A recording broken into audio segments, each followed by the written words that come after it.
Monsieur Kawar, pouvez-vous revenir sur les raisons de votre présence à ce salon?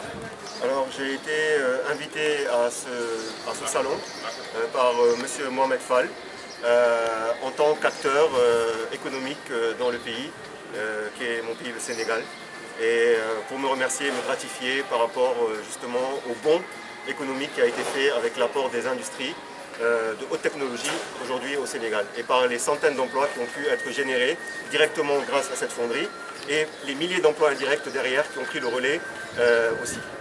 Est-ce que votre présence à ce salon vous a apporté quelque chose déjà en termes de contact, d'échange, de visibilité pour votre structure? Bien sûr. Alors déjà, je remercie beaucoup M. Fall d'avoir eu l'ingéniosité de créer ce salon parce qu'aujourd'hui, j'ai pu avoir la chance de pouvoir rencontrer des confrères DG qui sont dans le pays, qui travaillent, qui échangent, qui développent le pays, certains depuis quelques années comme moi, d'autres depuis plusieurs années, donc on a nos doyens qui sont là. Et donc on a beaucoup échangé sur l'historique du Sénégal, sur l'avenir du Sénégal. On a échangé aussi des contacts, parce qu'aujourd'hui, chacun produit un peu du Made in Sénégal. Et ce que nous voulons ensemble, c'est que le consommé Sénégal rentre dans le cœur de chaque Sénégalais. C'est comme ça qu'une nation va émerger, parce que c'est comme ça que les richesses du pays vont rester dans le pays et ne vont pas sortir du pays. Si vous exportez, vous déplacez les capitaux vers l'extérieur.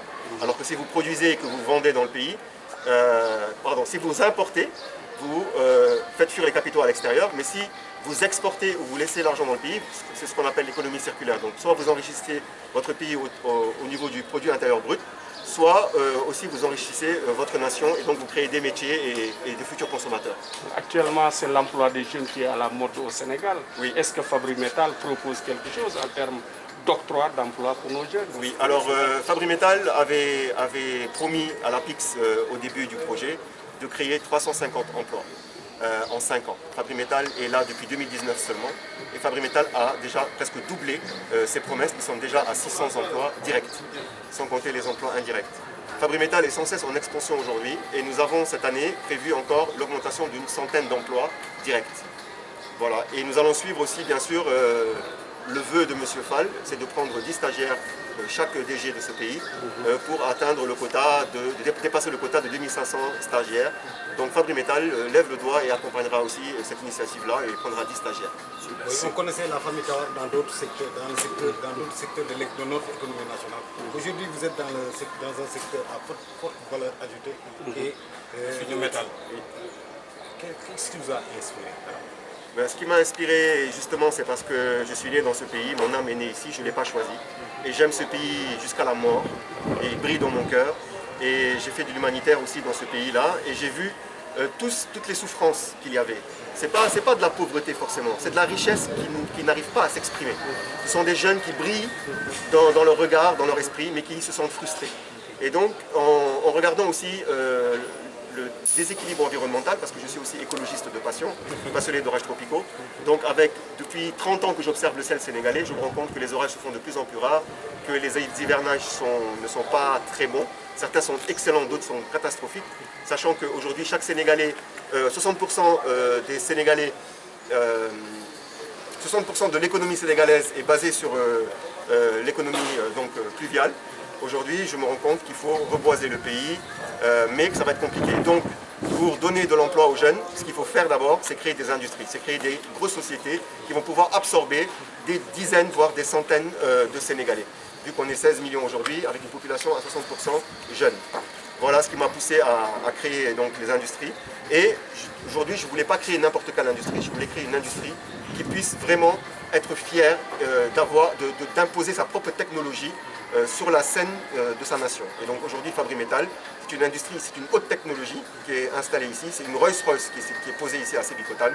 Et aujourd'hui, on a signé ouvertement le tremplin vers l'émergence parce qu'on a atteint la maîtrise du fer, la maîtrise de l'acier. L'acier, le fer, c'est tout ce qui fait vivre. La terre, le noyau de la terre lui-même, c'est du fer. S'il n'y avait pas de fer, les vents solaires feraient qu'il n'y ait pas de vie sur Terre. Le sang qui coule dans nos veines, il a du fer. Le fer, c'est tout. Les bâtiments dans lesquels on vit, dans lesquels on dort, dans lesquels on travaille, ils sont faits avec du fer. C'est le squelette de tout ce qui peut vivre aujourd'hui. Et tout ce qui peut s'abriter. Et donc aujourd'hui, je me suis dit, pourquoi ne pas croire en ce fer et le fer que nous avons donc ici au Sénégal, notre matière première, et de lancer quelque chose qui va dépasser les standards de ce que le Sénégal pensait toujours ne jamais pouvoir atteindre. Et donc c'était le FE500, c'est le standard international que Fabrimetal a aujourd'hui et qui est accompagné par SGS, qui est certifié aussi, qui est un organe de contrôle international. Et nous sommes fiers de proposer un fer qui est même au-dessus des standards, parce qu'en tant que fonderie, nous fabriquons des matières qui ont des taux d'alliage qui sont supérieurs aux taux d'alliage qui sont importés. Donc aujourd'hui, construire avec Fabrimetal, c'est quelque part construire plus durablement même que du fer qui vient de l'extérieur. Donc c'est une fierté pour moi d'apporter ça, et j'espère qu'on en sera encore beaucoup à pouvoir travailler sur nos propres minerais, nos propres matières, pour pouvoir voilà, parler d'émergence avec un grand E, enfin, et pouvoir toucher cette émergence-là et donner à cette jeunesse l'envie et l'espoir de rester ici, parce que aussi pourquoi on se bat tous, c'est parce qu'on a mal à chaque fois qu'on entend qu'un de nos confrères est mort en mer parce qu'il a voulu partir, tout simplement partir pour avoir une vie meilleure. Alors qu'on parle de teranga sénégalaise. Donc on va réveiller cette teranga sénégalaise, c'est ce qui m'a poussé à ouvrir cette industrie. Merci beaucoup.